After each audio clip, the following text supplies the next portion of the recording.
Muchas gracias, professor Jorge, por estar com nós. É um prazer. E gostaria só de falar um pouquinho brevemente do LUPA. O LUPA é o nosso grupo de pesquisa, Lugares e Patrimônios, vinculado à Universidade Federal de Goiás, e é um grupo de pesquisa voltado para a investigação das diferentes dimensões materiais e simbólicas dos espaços que constituem os modos de vida, as formas de estar no mundo, os fazeres e os saberes que constituem o patrimônio cultural. O grupo é constituído por pesquisadores de vários níveis, desde o pós-doutorado à graduação, à iniciação científica, à graduação, e esses pesquisadores são vinculados a diversas instituições ao redor do Brasil, desde universidades federais a faculdades particulares e as instituições oficiais de preservação do patrimônio cultural no Brasil. Então, acompanhe as atividades do LUPA, como as lives do LUPA, eventos que nós fazemos mensalmente, chamando pesquisadores que nós admiramos e com os quais nós gostaríamos de trocar ideias. Então, por isso mesmo, é um prazer enorme ter o professor Jorge Pullemeyer com a gente. E acompanhe os próximos encontros e as nossas informações pelas nossas mídias sociais, no Instagram e no Facebook. Muito obrigado y buen debate. Gracias.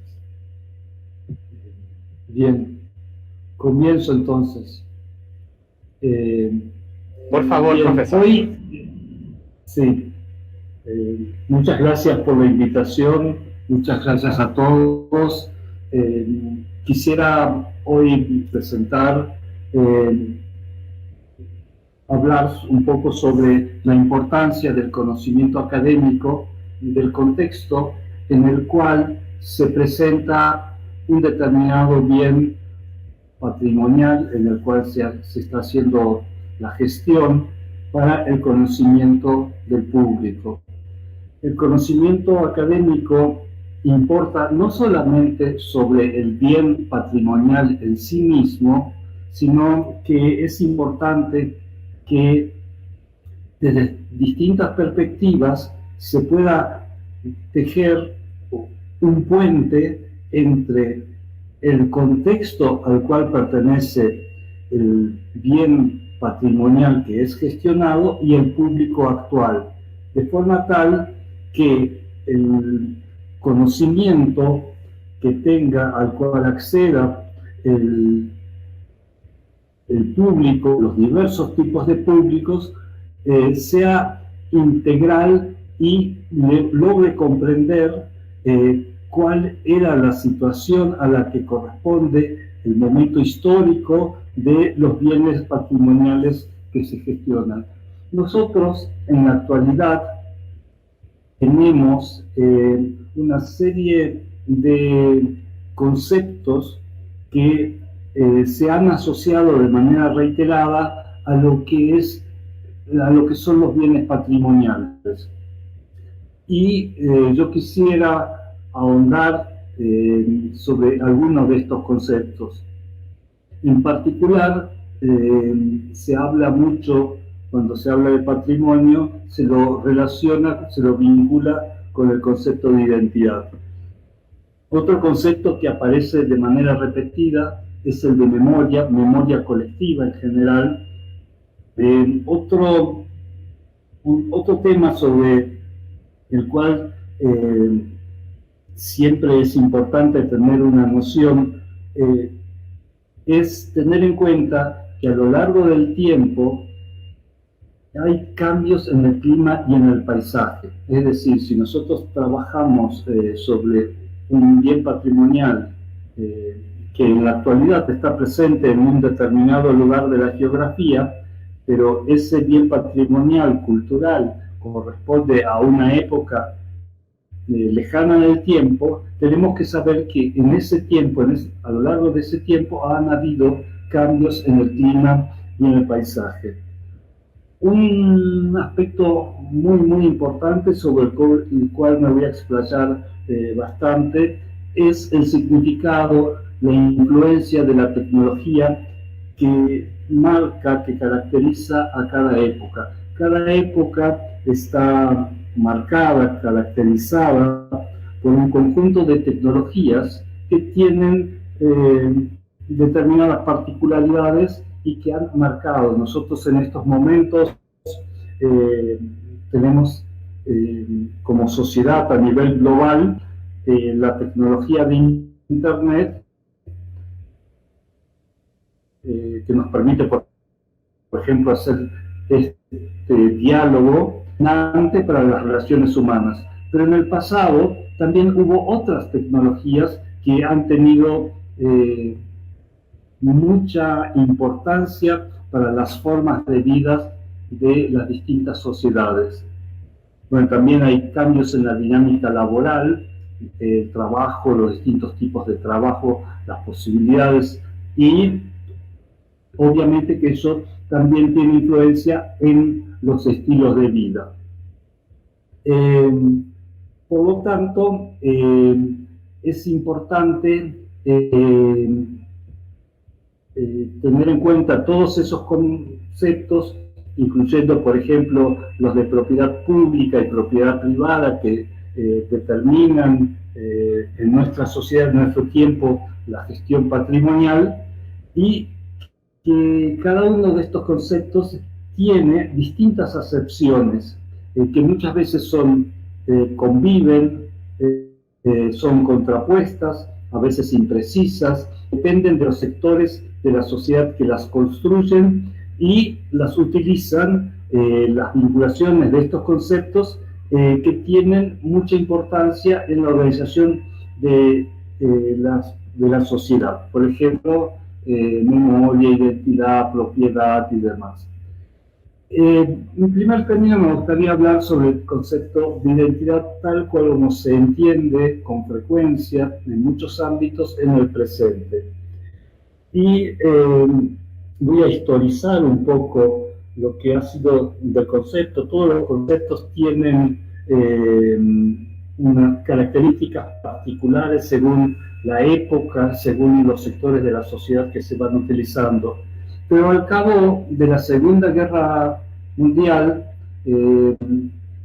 y como consecuencia de ella, las naciones van formando lo que hoy conocemos como las Naciones Unidas y emiten una Declaración Universal de los Derechos Humanos en 1948, que yo entiendo es una proclama que encierra paradigmas que son muy diferentes a los que en la actualidad se manejan. Aunque parezca extraño, el artículo 2, aunque parezca extraño que sean diferentes, es decir, considerarlos diferentes, pero yo considero que es así, y lo vamos a ver por qué, y vincularlo con el tema de identidad. El artículo 2 de la Declaración Universal de los Derechos Humanos dice: toda persona tiene todos los derechos y libertades proclamados en esta declaración, sin distinción alguna de raza, color, sexo, idioma, religión, opinión política o de cualquier otra índole, origen nacional o social, posición económica, nacimiento o cualquier otra condición. Es decir, la idea de aquel entonces era que todos los seres humanos eran iguales y tenían los mismos derechos. No importa su religión, su raza, no importaba absolutamente nada. Y yo considero que esa idea ha ido variando en las últimas décadas. Entonces, es importante entender que identidad es una construcción social cuyos significados cambian dependiendo de la época, el tiempo histórico y según quienes los empleen y para qué fines los utilicen. Esta construcción social de la identidad se fundamenta en la diferencia, en los procesos de alteridad, o sea, cómo se entiende al otro, o de diferenciación simbólica. Y es importante notar que la identidad se conforma de dos grandes componentes. Una es la percepción interior, la nuestra, cómo nos vemos a nosotros mismos, y la otra es la visión exterior de cómo nos perciben a nosotros. Y claro que normalmente cómo nos vemos y cómo nos perciben son dos situaciones absolutamente diferentes. Entonces, por otra parte, la identidad se fundamenta en una construcción real y en una construcción ideológica. que hace que determinados símbolos se jerarquicen y se fetichicen, o sea, sean puestos, sean elevados, y que nosotros, los seres humanos, los canalizan psíquicamente y generan sentimientos colectivos de pertenencia a un determinado grupo. Entonces, los procesos de construcción de identidades, porque tenemos, o sea, porque lo que existe son procesos de construcción de las identidades que son dinámicos y están compuestos de procesos ideológicos, de procesos políticos y de procesos culturales. A partir de esto se puede pensar a la identidad colectiva en términos de invención. Y entonces ahí debemos notar que la identidad no es algo natural de las personas, sino es algo construido.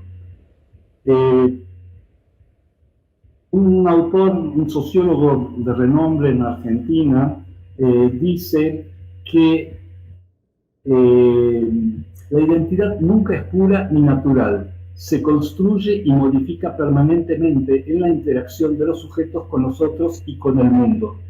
Y por tanto es una torpeza pretender políticas conservativas de una determinada identidad, como pueden ser, por ejemplo, las culturas indígenas o de las nacionales. O sea, todo esto es muy importante cuando hacemos gestión del patrimonio, el concepto de identidad, porque se pretende muchas veces que los bienes patrimoniales corresponden a una determinada identidad. Y nosotros cuando hacemos gestión nos genera una responsabilidad muy grande. Por eso insisto en este tema. Estamos hablando, claro está, de las identidades colectivas. Bien, vamos a ir medio rapidito, así porque yo sé que no hay mucho tiempo, pero vamos a hablar, por ejemplo, una historiadora del arte de época colonial boliviana, Mesa Gisbert. Ella se plantea con respecto a la palabra mestizo, que en el pasado reciente, algunas décadas atrás, había resuelto un problema histórico o estaba en camino de resolverlo. Íbamos a encontrarnos como sociedad en esta idea, una idea muy amplia, con paraguas definiendo el mestizaje como el resultado creativo de la mezcla. Es decir, se entendía que mestizo era algo positivo. Pero ahora la palabra mestizaje se pone en cuestión, porque en teoría representa el intento de imponer una visión de una mezcla de esencia.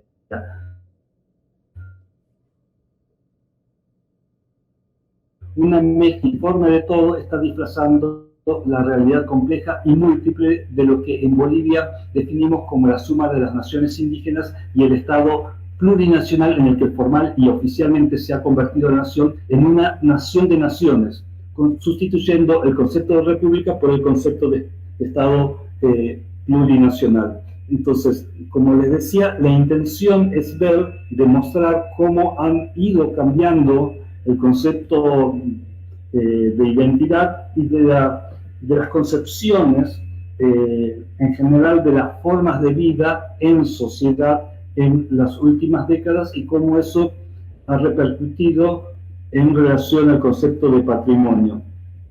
Hay en los censos oficiales de las últimas décadas, por ejemplo en Bolivia, que tiene contrastes muy importantes entre el censo 2002 y el censo de 2012, desaparece en el censo 2012 y también en el de 2002 la categoría mestizo.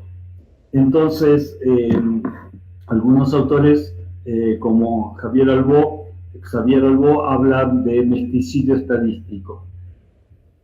Una de las problemáticas a tratar es el tema de la ancestralidad.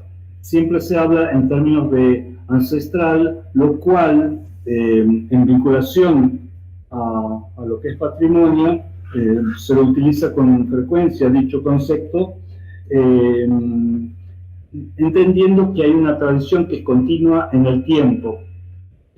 Por eso traje aquí un gráfico, un cálculo de cómo han ido, cuáles han sido la cantidad de ancestros que hemos tenido en los últimos 300 años antes de nacer. Es decir, en los últimos 300 años corresponden aproximadamente a 11 generaciones, en los cuales cada uno de nosotros tiene 4.094 ancestros. El problema de la palabra ancestral, ancestralidad, es que desdibuja el tiempo.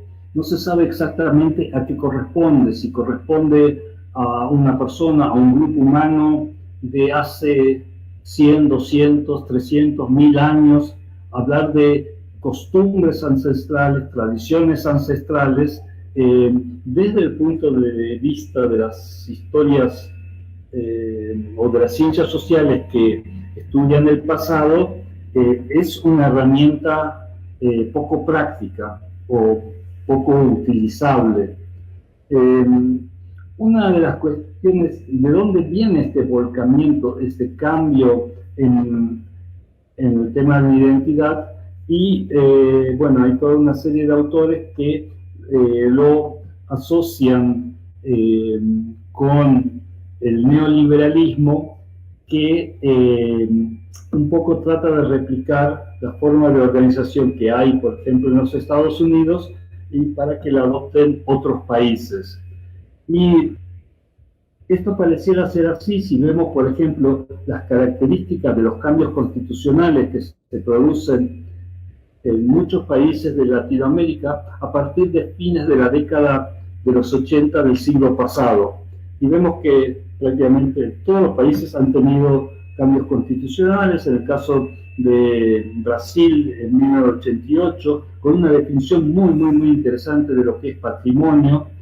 Argentina en 1994, donde el tema de identidad y empieza a aparecer el tema de patrimonio. También con el transcurrir de estos años, lo dicen aquí un autor francés y una autora chilena que trabajan en conjunto, hay una nueva configuración semántica, una forma nueva de expresar la relación, la situación de los distintos grupos humanos.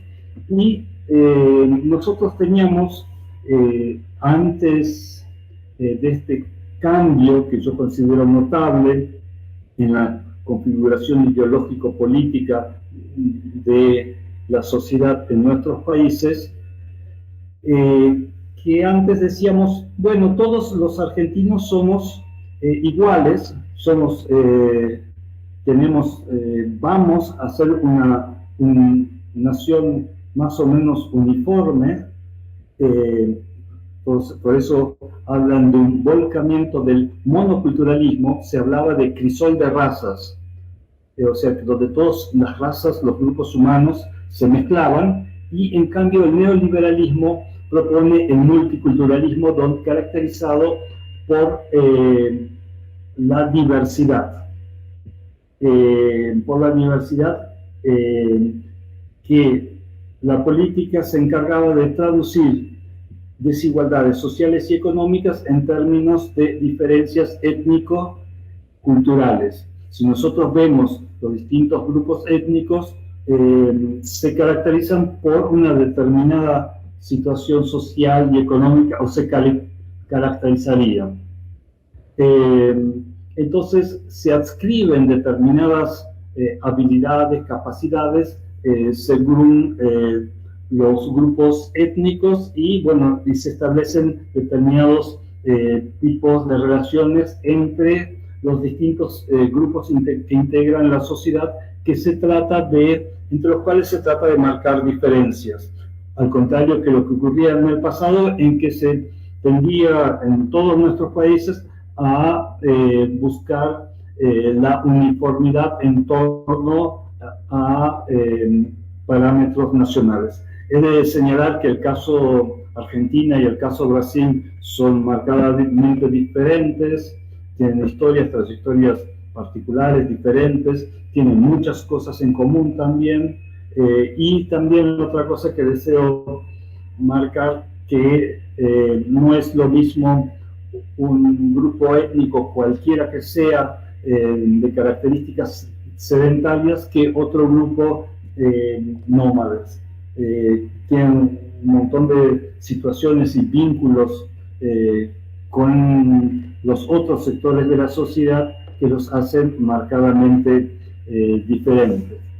Entonces, lo que antiguamente se expresó en términos de la explotación o del peso de tradiciones anticuadas que, por ejemplo, tenían los indígenas, ahora se expone como una diferencia cultural valorizada. Eso,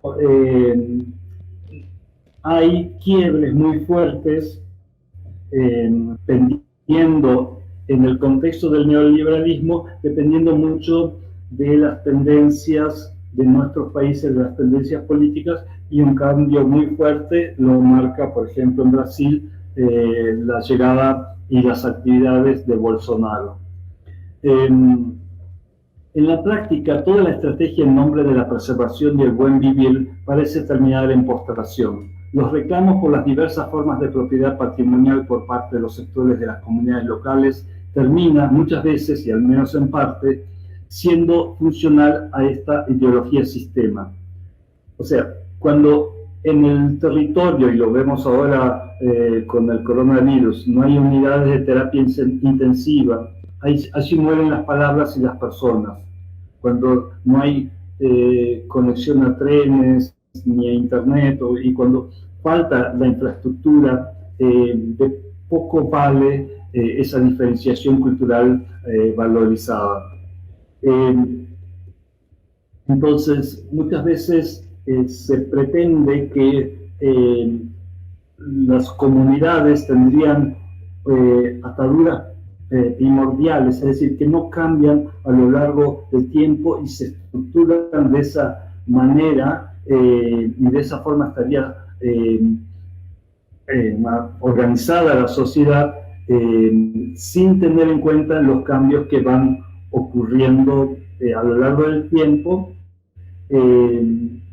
y que eso, el pertenecer a un determinado, que no pueden ser modificadas, como que está en la naturaleza misma las cosas, y que pertenece a un orden natural. Nosotros vemos cómo progresivamente las cuestiones biológicas de la naturaleza van ganando espacio en detrimento de las concepciones basadas en cultura. Bueno, y una reflexión acá es que de aquello que constituye lo constituyente del agarramiento a la tierra, la pertenencia a un lugar, política y en mercancía política, da lugar a un problema. No reside en negar ese sentimiento de ligación afectiva con los lugares, las topofilias y las topofobias, sino en comprender que cambian de sentido al ser convertidos en reivindicación política y geopolítica. Muchas veces cuando hacemos gestión del patrimonio, partimos de la idea de que el habitante, el lugareño, el habitante de un lugar, necesariamente tiene topofilias, es decir, tiene una relación de mucho afecto con su tradición, con sus antepasados, con los bienes culturales de su zona, y muchas veces no es tan así. Bueno, esto es en cuanto a identidad, que es algo que está muy presente en todas las cuestiones, en todas las políticas y las acciones de gestión del patrimonio, y en el territorio se ve de manera muy marcada. Ahora quisiera pasarlos a otro tema, que lo que les señalaba, la influencia de las tecnologías y cómo nosotros tenemos que transmitir, los que hacemos gestión del patrimonio, los cambios en las tecnologías, las características de la tecnología de cada época en relación a las del presente al público, que tiene distintas características y diversos tipos de público que tienen un vínculo con la tecnología del presente, pero desconocen las tecnologías y las influencias que tuvieron esas tecnologías en el pasado. Por lo tanto, aquellos que hacen gestión del patrimonio deben tener, o conviene que tengan, la posibilidad de ayudar al público a ubicar o ofrecerles el determinado contexto. Entonces existe una especie de ciclos de vida de las tecnologías. Las tecnologías a partir de un momento empiezan a existir, tienen un desarrollo, tienen un momento de auge y después declinan. Entonces hay que conocer los procesos asociados a la introducción, consolidación y abandono de una determinada tecnología. Y es muy importante entender que cada tecnología significa en la sociedad de su momento la aparición, tiene como consecuencia que hay ganadores y perdedores, gente que se ve beneficiada y gente que pierde a raíz de la introducción de esa tecnología, que estaba bien habituada a un contexto anterior a la aparición de esa tecnología, y toda tecnología significa también ganancias y pérdidas para la sociedad. Vemos cuántos años se tardó en adoptar una tecnología. Esto ya no es los ciclos, sino desde que nace, desde que aparece, cuánto tiempo demora hasta que se universaliza, hasta que alcanza a todas partes. Como vemos, Internet es una tecnología que desde su génesis hasta el presente tardó muy poco tiempo en llegar a muchos. Es claro que hay muchos que no la tienen, y a mi entender es una tecnología que en relación a las otras que marcaron y determinaron muchas situaciones de la sociedad pretérita, es de más fácil acceso en el gasto que significa, es decir, es menos costosa para un gobierno, por ejemplo, distribuir entre todos los ciudadanos Internet que, por ejemplo, hacer llegar el ferrocarril, el tren a todas partes. En la historia de la educación, por ejemplo, tenemos tres momentos claves, como son la invención de la escritura, la imprenta e Internet, que son determinantes. Yo voy a hablar de algunas tecnologías que han tenido influencia. De algunas voy a hablar con mayor detenimiento, en otras simplemente al pasar. Pero bueno, en Internet es importante, y como lo fue con la imprenta, con la escritura, o sea, el tiempo que necesitaron para implantarse, para generalizarse, y también pensar cómo cambia el lector, cómo cambia el ciudadano. Es decir, si pensamos, por ejemplo, un niño, un adolescente, un adulto, cómo se relaciona con un libro y los contenidos de un libro. ¿Cómo sería hoy, en el presente, en los niños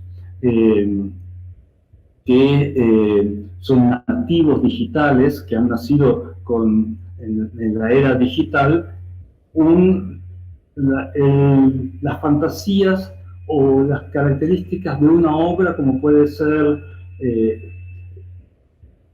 no sé, cualquiera de Queiroz o algún autor antiguo, cómo sería, o el Quijote, cómo es la relación con la lectura, porque ha cambiado. Es muy importante ver que ha cambiado también el lector. ¿Cómo cambia la aparición de la cultura literaria la visión del mundo?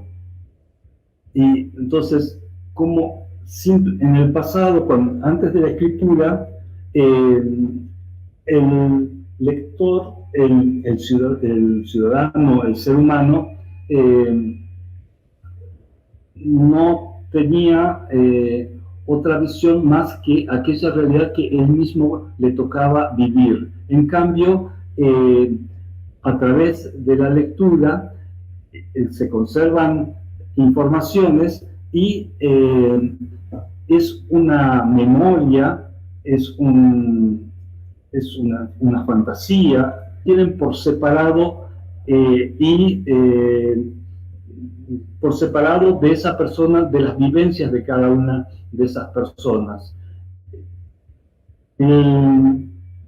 Luego, cuando aparece la imprenta, es como muy importante la relación con los poderosos, con los líderes del grupo, porque dice Condorcet en 1793, con la imprenta se ha visto establecerse una nueva especie de tribuno, donde se comunican ideas menos vividas pero más profundas.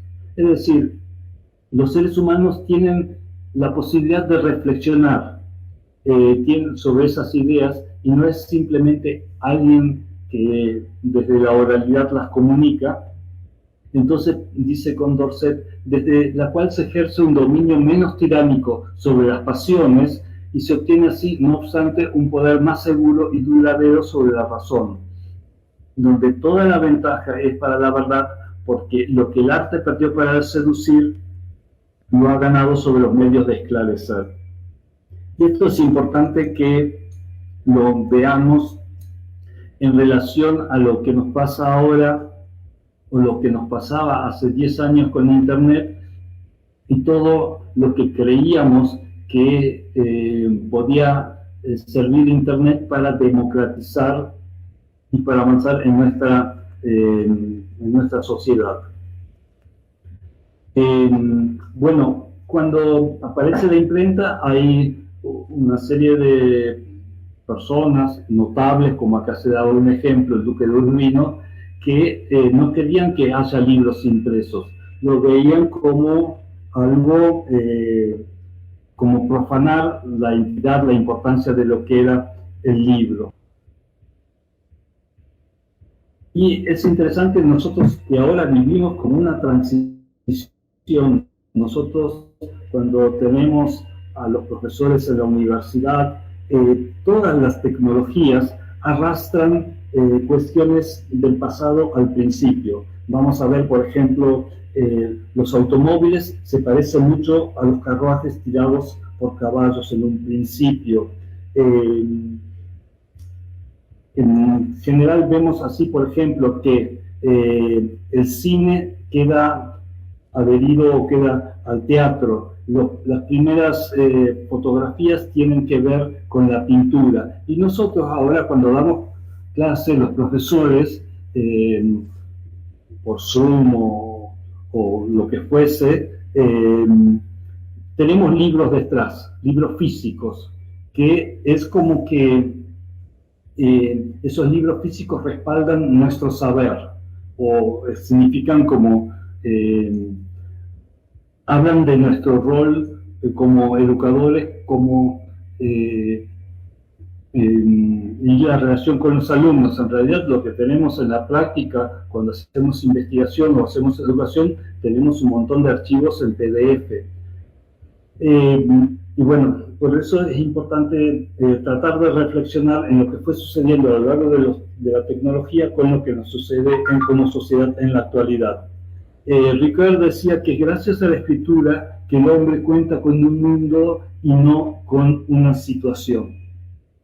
Es decir, y eso nos pasa obviamente de mayor manera con Internet. Ahora voy a pasar a otro ejemplo, que es la adopción del caballo, que yo lo veo como una tecnología también. Cuando llega el caballo a América, significa un montón de ventajas y un montón de desventajas. El caballo exige más tiempo, exige más cuidado, come muchísimo. El caballo es todo un problema desde cierta perspectiva, pero a su vez el caballo permite transportar mayor cantidad de mercadería, es importante para la guerra, va generando una nueva un grupo humano que desarrolla labores que tienen que ver con el caballo, con esa como nueva industria, por decirlo de alguna manera, que entonces nosotros tenemos lugares donde se detenían los caballos, quienes producían carruajes, la herrería, y hay un montón de actividades que eran muy importantes en torno al caballo. Pero pasemos ahora al ferrocarril. Todos sabemos los enormes problemas que ha generado la desaparición del ferrocarril en años, a fines del siglo XX, de muchos lugares de Brasil y de Argentina, cómo se fue quitando el ferrocarril. Y realmente en lo económico, en lo poblacional, en la distribución geográfica ha sido muy malo. Pero también el ferrocarril, cuando se construye, significa un cambio muy importante. Y entonces me refiero a que si nosotros tenemos que plantear desde la gestión del patrimonio una determinada construcción de fines del siglo XIX, principios del XX, que puede ser en arquitectura, hay todo un cambio muy importante. Debemos conocer dónde estamos parados en la historia cultural tecnológica para poder así interactuar con el público visitante. Entonces, desde el punto de vista económico, el ferrocarril ha sido importante hacia dónde llevaba la mercadería, porque producían las distintas regiones, y todos los procesos de abandono de cultivos, los intercambios de mercaderías. Entonces, para muchos pueblos significó el abandono y fue muy importante la deforestación que significó. Según Hobsbawm, ninguna de las innovaciones de la revolución industrial encendería tantos adeptos y abriría tanto a la imaginación como los ferrocarriles. Bueno, el primer ferrocarril que se inaugura es un tramo entre Manchester y Liverpool, que es de 56 kilómetros, en 1830. Y este ferrocarril alcanzaba una velocidad que rebasaba con creces todo lo que anteriormente había sido considerado posible. Pensemos en la tracción a sangre en el caballo. Bueno, acá hay un concepto general que yo les voy a dejar. Este archivo lo voy a compartir con ustedes si quieren acceder, para no detenerlos tanto, pero el transporte incide en la conformación espacial en las características del espacio social y el funcionamiento de los sistemas económicos. Cómo el transporte es determinante para las estructuras. La relación entre transporte y sistema socioeconómico es tan estrecha que nos conduce a preguntar el porqué de su trazado, su morfología, el origen de los nodos, su jerarquía, movimientos de flujo, dirección y composición. Cada red tiene una escala de análisis en la que los procesos espaciales que la configuran y a su vez son configurados resultan más evidentes, como es el caso del ferrocarril. El ferrocarril, y ustedes lo conocen en los distintos lugares donde viven, tiene una influencia en la arquitectura y el urbanismo a escala global. Por primera vez hay una tecnología que cambia la arquitectura de los pueblos, de las ciudades, y la forma de distribución de la población. Nosotros muchas veces pensamos que Internet, algunos dicen, es la mutación más importante que haya conocido la humanidad desde el Neolítico. Pero veamos, requiriendo mucho más tiempo, la transformación que significó el ferrocarril en todos los sentidos para la sociedad de la segunda mitad del siglo XIX, primera mitad o primeras décadas del siglo XX.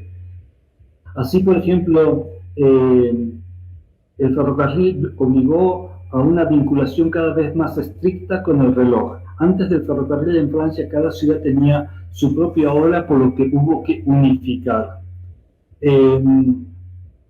Cambia la relación entre las distintas localidades, cambia la sensación de escala territorial con la rapidez del traslado, la percepción del paisaje que deja de ser estático y además ostensiblemente comienza a ser modificado, modelado por el ser humano. Tenemos, sobre todo esto de la revolución industrial y todos los equipamientos asociados, cuando los que estudian medio ambiente empiezan a hablar del antropoceno a consecuencia de lo que es el impacto antrópico. Los viajeros, los que viajan en el tren, en el ferrocarril, observan una cantidad de paisajes de la vida cotidiana que de otra forma no tendrían acceso. Penetran y a gran velocidad o a distintas velocidades por distintas porciones de la geografía que de otra manera, mucho menos en ese número de personas, no tendrían oportunidad de conocer. Normalmente antes se tenía acceso desde el lugar de vivienda a determinadas contextos o espacios de la ciudad que estaban preparados para ser visibilizados, como por ejemplo una plaza, los edificios públicos, las iglesias, los mercados, las calles principales. Pero el tren atraviesa, es que abre una ventana a la observación desnuda de las periferias, de aquello que se presenta alrededor de las fábricas, de la marginalidad, el orden y el desorden. Es decir, lo que yo intento es ver cómo cambia a raíz de la tecnología el ser humano, la sociedad, la ideología, la forma de ver las cosas. Y esto ha sido muy, muy importante, por ejemplo, en la historia de Estados Unidos. Es decir, todos los países del mundo han tenido un desarrollo del ferrocarril. Pero ustedes lo han visto en las distintas películas de cowboys y demás, con la importancia en la conquista del oeste del ferrocarril y demás. Y esta es una pintura muy, muy conocida, muy célebre, emblemática, la principal sin duda, que hace referencia al destino manifiesto de los Estados Unidos.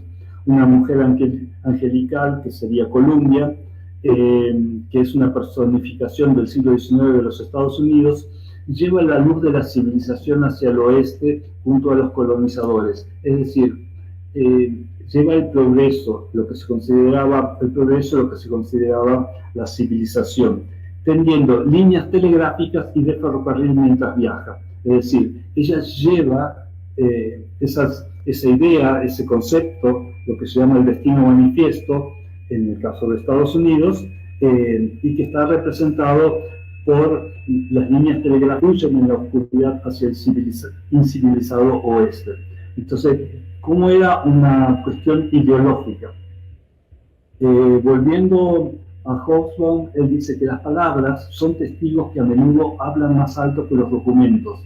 Consideremos algunos vocablos que fueron inventados y adquirieron su significado moderno en el periodo analizado. Entre ellos están industria, industrial, fábrica, clase media, clase trabajadora. Y acá, a medida que voy diciendo los términos, vamos viendo cómo nosotros, a partir del neoliberalismo, tenemos otros vocablos basados en lo que se llama política de identidades, que la organización de la sociedad y las nuevas tecnologías nos hacen que estos conceptos, industria, industrial, fábrica, clase media, clase trabajadora, capitalismo, socialismo, aristocracia, bueno, son un montón de conceptos como nacionalismo científico, ingeniero, proletariado, que proletariado es un concepto que prácticamente no se usa más, y bueno, que tienen que ver con la revolución industrial.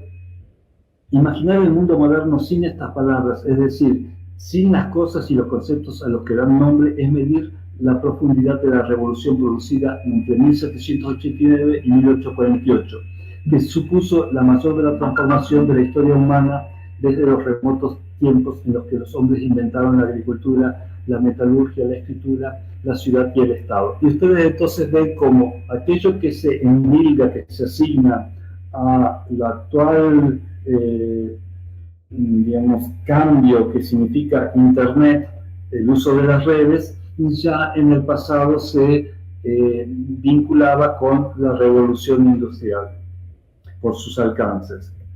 Es interesante que en Argentina también un jurista muy importante en la historia argentina, el principal de aquella época, dice el ferrocarril y el telégrafo eléctrico son la supresión del espacio. Y bueno, él fue el gran impulsor del ferrocarril y el telégrafo, obviamente,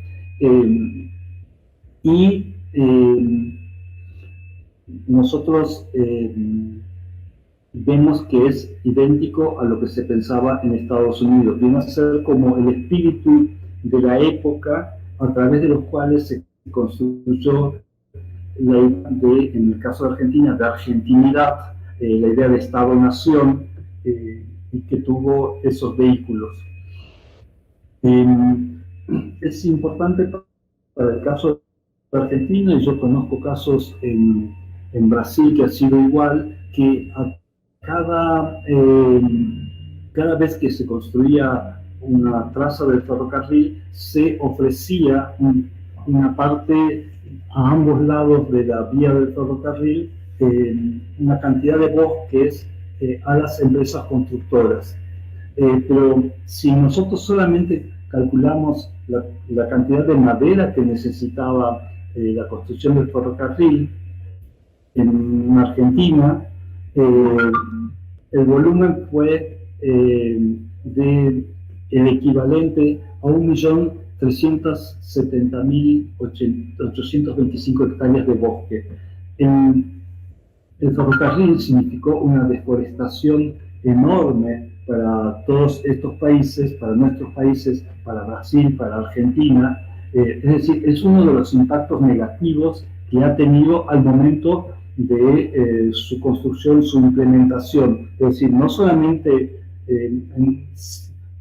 para nosotros sería como atroz las consecuencias, es decir, no solamente el ferrocarril consumía para su construcción madera, sino al ser alimentado a leña, a ser a vapor, también consumió todo el tiempo, pero no es solamente todas las industrias de aquella época consumían una enorme cantidad de bosque, de madera, y significaron una deforestación muy grande. Bueno, tenemos distintos lugares del país, de los países, de distintos países. Por ejemplo, en Brasil, en las últimas décadas del siglo XIX y la primera del XX, la cubierta forestal de Paraná estaba prácticamente intacta. Corresponde aproximadamente al 80% del territorio estaba cubierto de bosque, de selva. Con la llegada del ciclo de la madera en 1888, tras la inauguración del ferrocarril de Paraná, que conecta Curitiba con el puerto de Paranaguá, la ocupación de las áreas forestales ha ido avanzando a un ritmo acelerado hasta el punto que en 1900 toda la meseta de Curitiba quedó devastada. Y bueno, entonces ahí se generan aserraderos y se va cambiando la configuración absoluta del paisaje, al punto tal que, por ejemplo, la araucaria, con la cual en todo lo que es Paraná, Santa Catarina, se fabricaban muebles, viviendas enteras, pasó a tener que ser una especie prácticamente en extinción y comenzar a ser una especie protegida. Bueno, acá también donde yo vivo, en la provincia de Jujuy, se abandonó el ferrocarril y bueno, cambió el eje en la región donde vivo de producción, pasó a ser norte-sur, es decir, a lo largo del ferrocarril, cuando tradicionalmente el eje económico de vinculación entre los pueblos era este-oeste.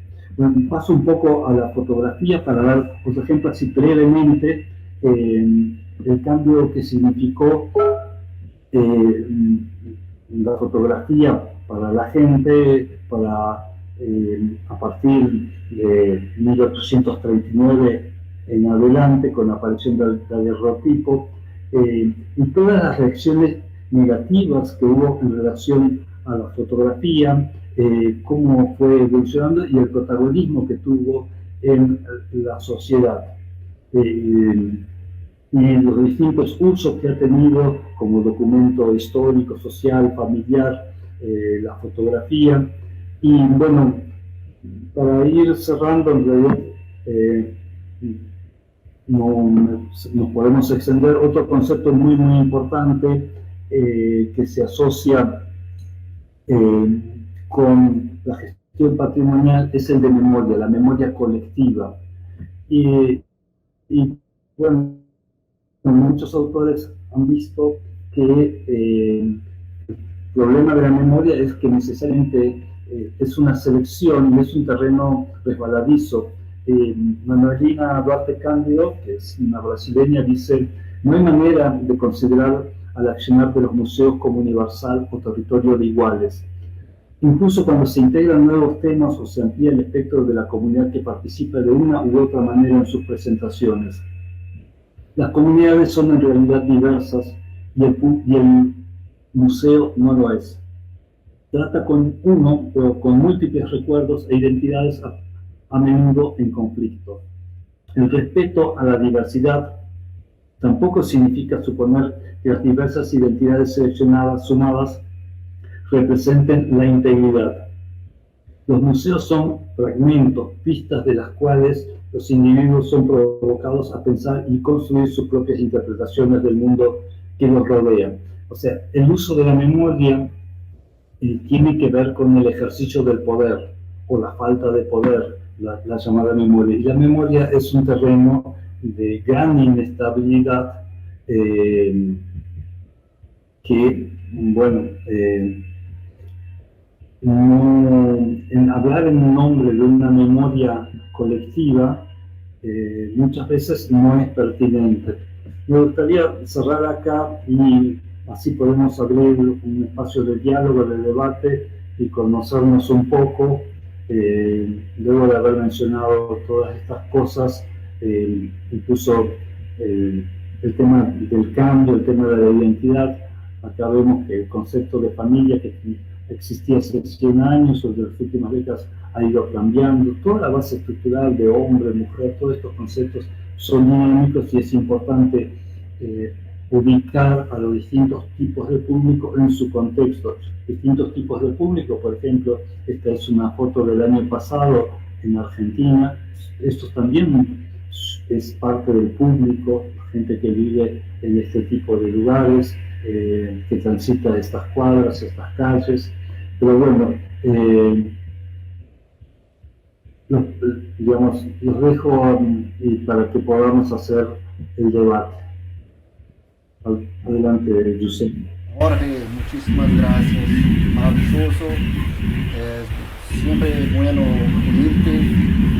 Fue una gran charla. Gracias por la paciencia. Ok. Eu vou passar a Raul e Bianca que vão fazer as perguntas. Vou falar em português. Ia tentar compreender. Vou falar devagar. Eu me sinto mais segura para falar desse tema em português. Durante a sua fala, professor, o senhor colocou alguns exemplos de bens culturais, como o ferroviário, né, o ferrocarril.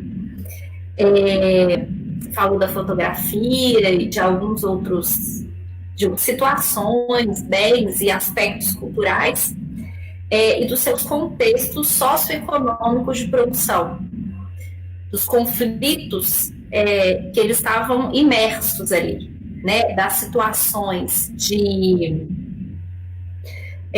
determinados públicos usufruíram daqueles bens, outros trabalharam na sua produção e outros foram suprimidos de usufruir aquele bem, né, aquele aspecto da sociedade naquele momento, no tempo e no espaço. E hoje, quando olhamos para esse patrimônio, para esses bens que ocupam lugar de patrimônio, porque vieram do passado, E aí eu recorro a uma colocação do senhor no livro lá do Perfeitos do Patrimônio, quando o senhor fala da forma primitiva de observar o patrimônio, de narrar o patrimônio como esses bens que foram herdados do passado e vão ser transmitidos.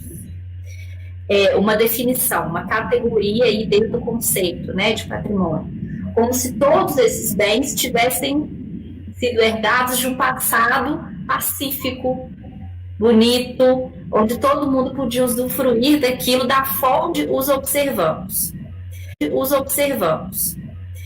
Então, eu queria ouvir um pouco sobre essa produção do patrimônio como narrativa, onde a gente exclui aquilo que não parece ser universal, exclui o conflito do patrimônio, coloca o patrimônio, como o senhor disse agora no final, nesse lugar da memória coletiva, como se todos tivessem participado daquilo, usufruído, excluindo o conflito. ¿Deu para entender? Sí, por eso la importancia de la gestión del patrimonio en todos los sentidos, para que tiene que ser bien hecha. Por eso resalto el tipo de conocimiento académico de todo tipo que tiene que tener y que requiere de investigación, requiere de conocimiento del patrimonio para no creer que determinados sectores son mejores que otros, porque nosotros hay mucha tendencia aún a ver las construcciones monumentales ubicadas en determinados sectores de la geografía, en el centro de las ciudades muchas veces, y se deja de lado a la inmensa mayoría de las personas que participaron para que esas obras existan. Es decir, no se tiene en cuenta, por ejemplo, la gente del común, la que producía los bienes en cada una de las épocas.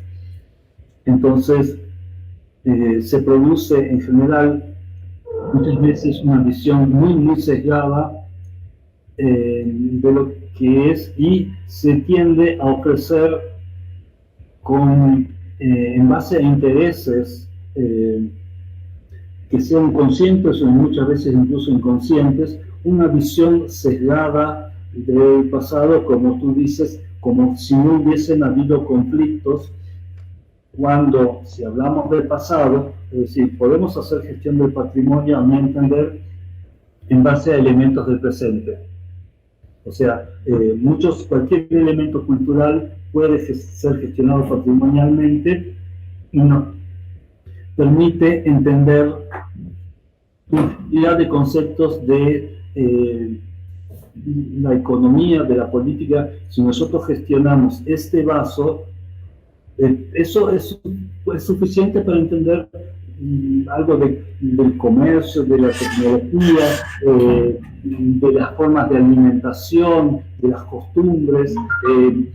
Es enorme la cantidad de cosas. Entonces, actualmente, y tenemos muchos ejemplos, no hay una necesidad referida al pasado, pero hay un uso del pasado que no podemos negar, que en general conlleva un abuso del uso del pasado. Se abusa de ese pasado pretendiendo instalar la existencia de determinados íconos, valores que tendrían continuidad y que serían un ejemplo de referencia para el presente, y como tú dices, de una sociedad que no tenía conflictos, cuyos habitantes no tenían miedo a nada. Y bueno, eso es un pasado ficticio. Cuando mostramos, por ejemplo, hacemos gestión patrimonial de una música, muchas veces no se muestra la música con instrumentos precarios, en lugares, en las viviendas de gente del común que bailaba y demás, sino se muestra en los grandes teatros conservado de una determinada forma. Entonces se llega a tener visiones estereotipadas. Es como que hay una demanda de la sociedad de una determinada forma de ver una sociedad y un territorio. Y muchos de los que hacen gestión tratan de ofrecer a los visitantes exactamente aquello que el visitante quiere encontrar. Y eso académicamente y en general no es ético, o sea, y no corresponde a la realidad, es una visión estereotipada. Y entonces mucha gente en muchos lugares tiene que hacer como una performance para adaptarse a las expectativas de los visitantes, que son expectativas un tanto burdas muchas veces. Burdas en el sentido, el indígena tiene que hacer determinadas cosas, tiene que ser artesano, tiene que hacer un montón de cosas. Y tiene que tener determinada música, el campesino, producir de una determinada forma. Entonces, se piensa mucho más en la ideología dominante, se piensa mucho más en el visitante que en la gente del lugar, que pasa a ser como una caricatura, o puede ser algo así como una caricatura muchas veces. Pues entonces el respeto y la parte académica me parece central en todo esto, me parece que prioritaria, indispensable, y ahí tenemos los que estamos en las universidades, en el mundo académico, mucha responsabilidad de ser auténticos de verdad. Sim, obrigada, graças. A impressão que eu tenho, professor, é que retiramos essa produção do passado, que a tornamos patrimônio, né, por meio da gestão dos discursos oficiais, retiramos ela da experiência do vivido, né, essa experiência do vivido que o Walter Benjamin fala, da experiência do humano com esses bens, e o colocamos nesse lugar do monumento, que é uma representação que nós fazemos no presente, né? Olhando para o passado com os olhos que desejamos que ele tivesse sido, né? Claro, nosotros, hay que nunca olvidar que nosotros, los bienes patrimoniales tienen un proceso de activación, y los procesos de activación, ¿qué es lo que se elige para activar patrimonialmente? Es una decisión arbitraria. Se elige esto, un determinado bien, en detrimento de otros. Existen muchas opciones que activar, pero también hay infinitas posibilidades de los modos de activación. Es decir, una vez que elegimos un determinado bien para gestionarlo patrimonialmente, hay muchas formas. Siempre va a ser una determinada versión, eso lo dice Prats, una determinada versión de ese patrimonio, que si hay un equipo, por ejemplo, acá donde yo vivo, encargado de la gestión de un bien, va a ofrecer una determinada versión que no es completa y siempre tiene un sesgo de una tendencia que no es exactamente la ideal, y tiene una serie de circunstancias que le ofrecen limitaciones y posibilidades que no tienen otros. Entonces, eso creo que tenemos que tener siempre presente. Los procesos de activación, que son selecciones arbitrarias que dependen de un sinfín de factores, y los modos en que se realiza esa puesta en valor, esa activación, digamos, son muchas veces, dependen de muchos factores que son absolutamente aleatorios. Gracias. No, gracias a usted, gracias a Bianca.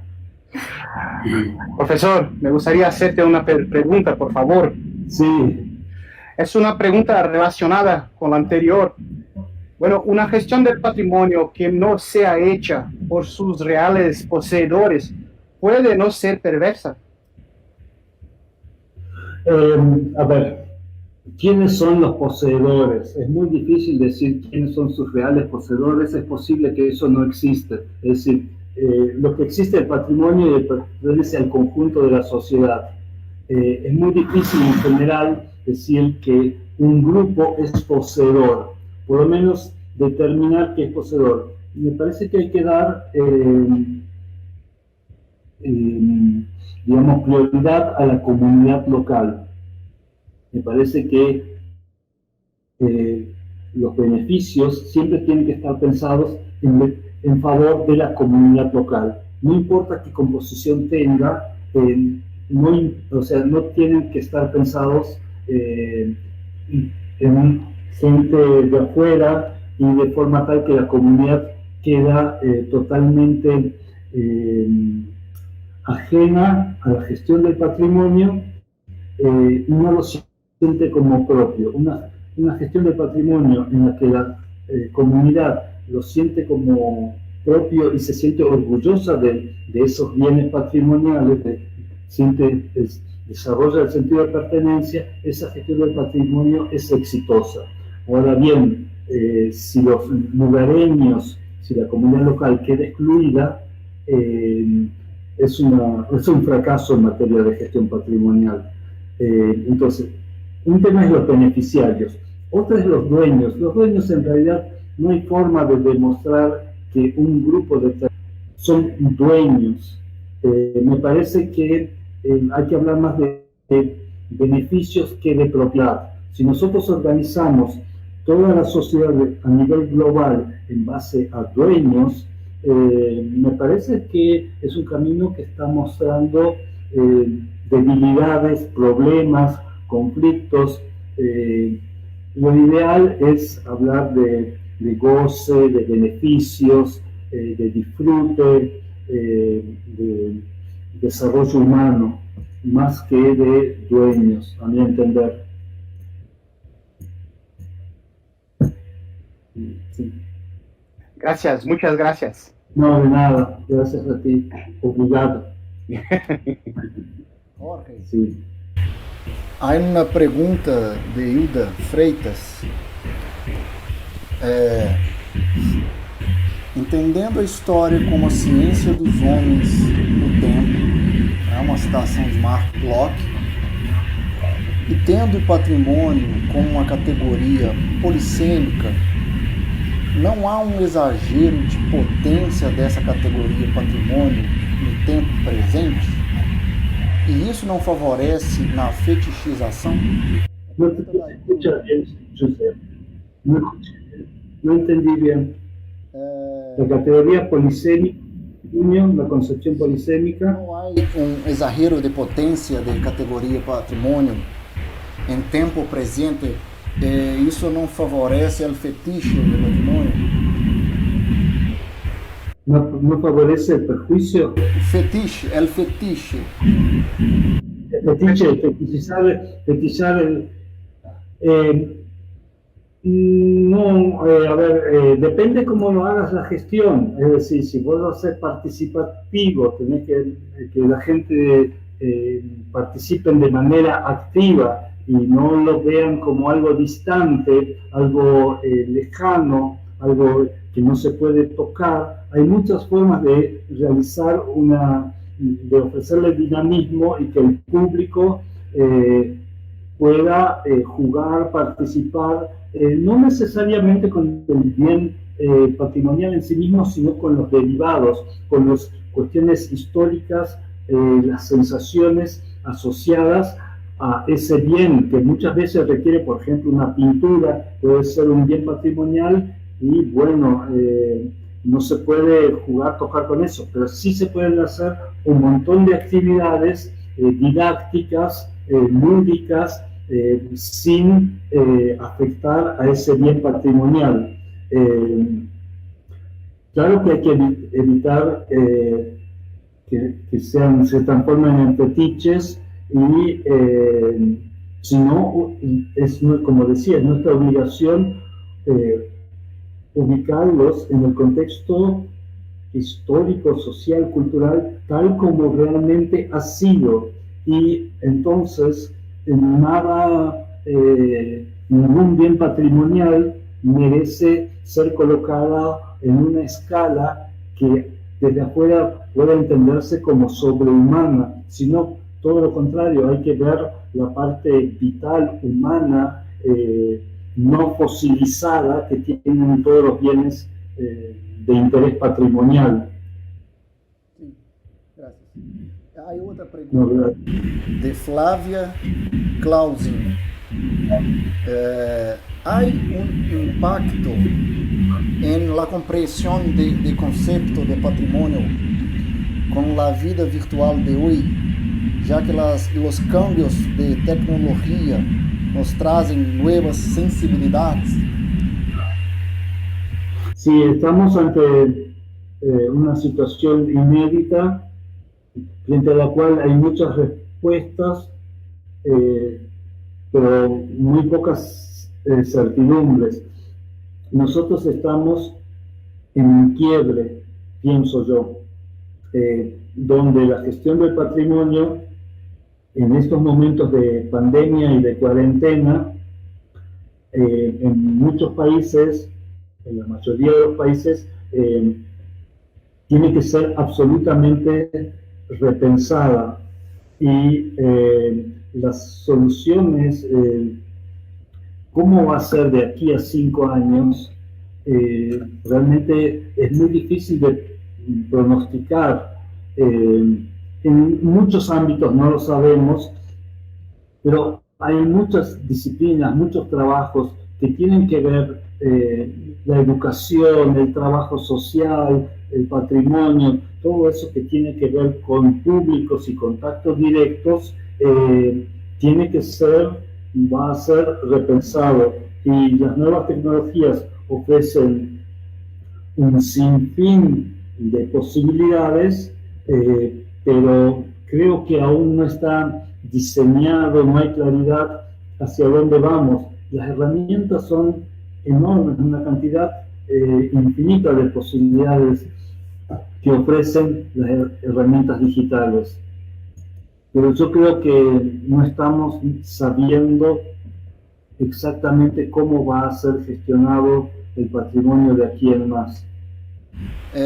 Cláudia Leal hace la cuestión: ¿cuál papel de poder público de no solamente evitar la perversidad de patrimonio, todavía afirmarlo como medio para el acceso de las personas a derechos referentes a los diferentes modos de criar, hacer y vivir? Bueno, a ver, eso es de la Constitución de Brasil. Cuando habla de patrimonio, habla de diferentes modos de criar, de hacer y de vivir. Lo dice taxativamente, de esa forma lo explica. Y cuando vemos el caso de la Constitución de Brasil y toda la legislación de todos nuestros países, el Estado tiene algo mucho de perverso en eso, que dice, bueno, la Constitución, que es la carta magna, la más importante de cualquier país, dice esto: la legislación, las leyes, todos dicen el Estado es dueño de todo el patrimonio. Ahora, es impracticable eso. O sea, no lo hace, muchas veces porque no quiere, muchas veces porque el patrimonio tiene que ver con el bien común, con aquello que es de todos.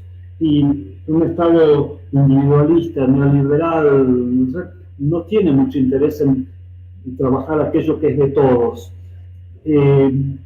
Entonces, desde Vamos, en general yo pienso que toda legislación que tenga que ver con medio ambiente, con patrimonio, toda la Constitución, aunque tenga un rango constitucional o de tratados internacionales, consideran al patrimonio como algo que no hay tanto que respetar, no es tan relevante, como una legislación de cuarta categoría, algo que no es tan importante. Entonces, los estados mismos, es un tema, el patrimonio pasa a ser algo como declamativo. simplemente se declama, se dice, pero es para que la gente crea, pero no tiene importancia. Entonces, eso sucede mucho con los estados. Es muy importante qué tipo de organización social tengamos cada uno de nosotros y qué rol, qué esperamos, qué expectativas tenemos de lo que el Estado puede llegar a hacer. Pero nosotros, si creemos que si el Estado dice que es el dueño y que él es el responsable, pero sabemos que el Estado no cumple con eso, creo que ahí hay que repensar la relación, la legislación y el cumplimiento, nuevos protagonismos. Es realmente una legislación que no tiene intención de ser cumplida, es perversa. O sea, es simplemente para llenar espacios y para que la gente crea que nos interesa el bien común.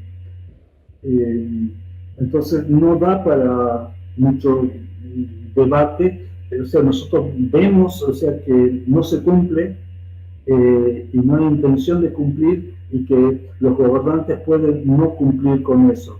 Si nosotros vemos los espacios destinados a gestión del patrimonio, no tienen un correlato con las necesidades en cuanto a infraestructura humana, la cantidad de gente, de especialistas que hace falta para cada caso, infraestructura física, no hay nada desarrollado que tenga alguna proporcionalidad con aquello que se dice.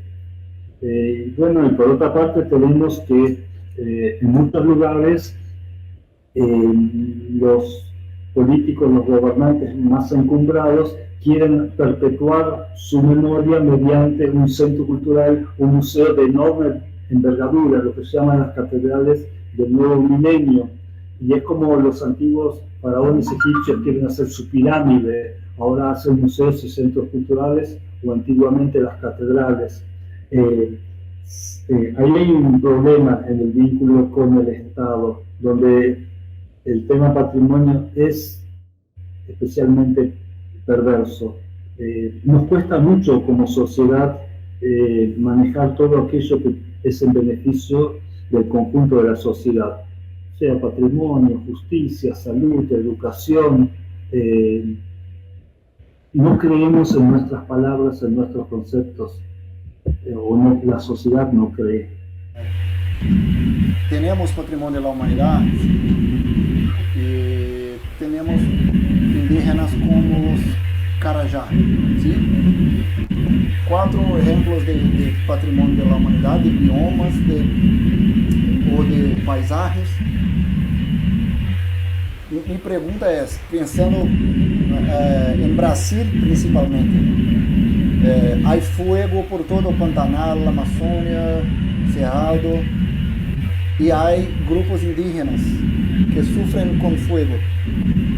¿Cómo el patrimonio puede ser un medio de ayuda para estos grupos para garantizar su territorio, su tierra y sobrevivir a crímenes ambientales cometidos por el propio gobierno brasileño?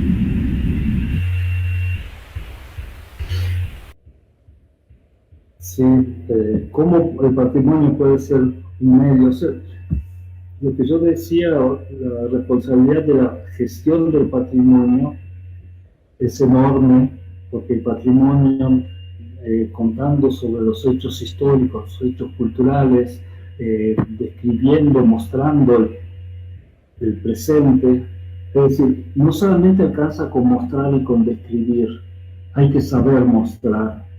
Entonces, el patrimonio, cuando se hacen las cosas bien, con sustento, contribuye a la comprensión entre los pueblos, contribuye a que la gente entienda qué es las formas de vida y la convivencia entre los pueblos.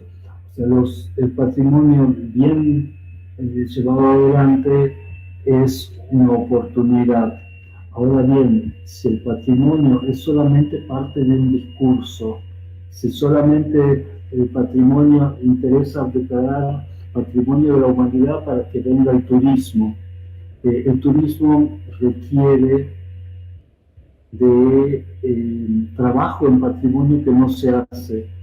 Los recursos turísticos, si no hay trabajo de gestión del patrimonio, es simplemente, se entiende el turismo como una actividad extractiva, como si fuese minería, se entiende la zona, es un tema político de amplio espectro, es decir, los incendios en la Amazonia no tienen la menor justificación, ¿no? Desde el punto de vista humano, o sea, es algo que ya trasciende al patrimonio, es las calidades humanas, el respeto por la sociedad, por la naturaleza, el medio ambiente, que incluso va mucho más de lo indígena o de las comunidades locales, es cómo nos respetamos a nosotros mismos como humanidad, incluso estando o no estando el concepto de estando o no estando el concepto de patrimonio vigente. O sea, no tiene nada que ver con el concepto de patrimonio, porque es toda la humanidad que está haciendo las cosas mal, que no se respeta a sí misma. Y entonces, eso, no sé, sí, patrimonio, si no hacemos bien las cosas en cuestiones de medio ambiente, no hacemos bien las cosas en cuestiones de educación, si tenemos hambre, si hay miseria, si hay muchas cosas, el patrimonio es una cosa más, una expresión más de la sociedad. Entonces, el problema y la solución es general, de carácter general.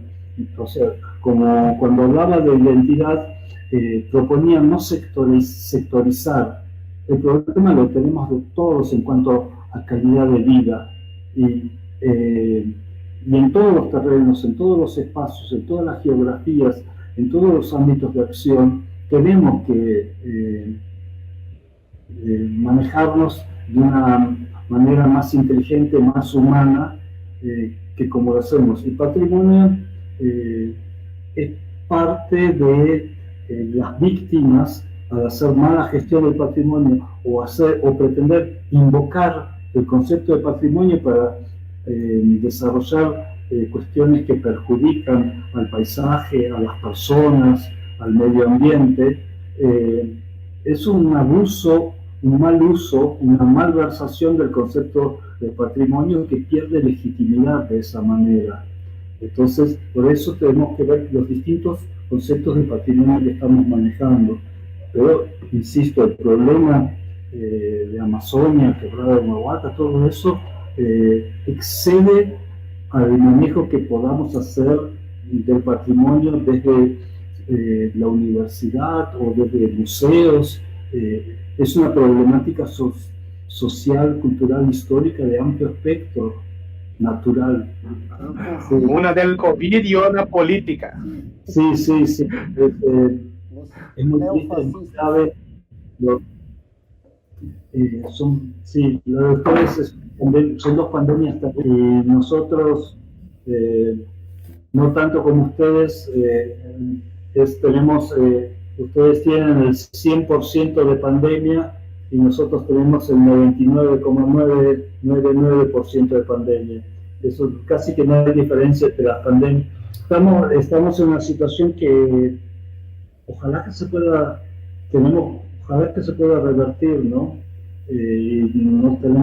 Tenemos una hermandad entre los pueblos brasileños, argentinos, todos, que puede tender puentes como este y no sé, un mundo mejor es posible. Y me gustaría que sigamos así haciendo cosas en conjunto, que es una de las grandes maravillas que tiene esto de la pandemia, de la tecnología, de los Bolsonaro, de todas estas cosas, es que nosotros, a pesar de los problemas generales, nosotros desde abajo, en la superficie, el común de las personas, seguimos hermanados, seguimos vinculados con un enorme afecto y sabemos que contamos el uno con el otro. Ustedes pueden contar conmigo y ustedes lo saben. Entonces, eso es lo maravilloso que se puede extraer y habrá que seguir pensando en un mundo mejor en las actuales circunstancias. Perfecto, profesor. Gracias. Bueno oír esto. Gracias, muchas gracias. Hasta pronto. Hasta luego. Hasta pronto. Chao. Muchas gracias. Chao, buenas noches. Chao.